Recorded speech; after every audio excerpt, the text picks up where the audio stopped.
the life which we are living today is very temporary and very short. You cannot imagine.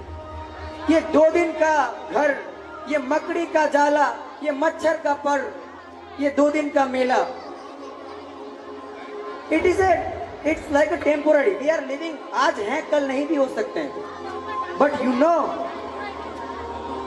know, the world which is present in the hereafter, in the day of judgment, after Allah will, यहाँ के बाद जो दुनिया होने वाली है, you know, one day of the hereafter will be equal to 1,000 years of this whole world.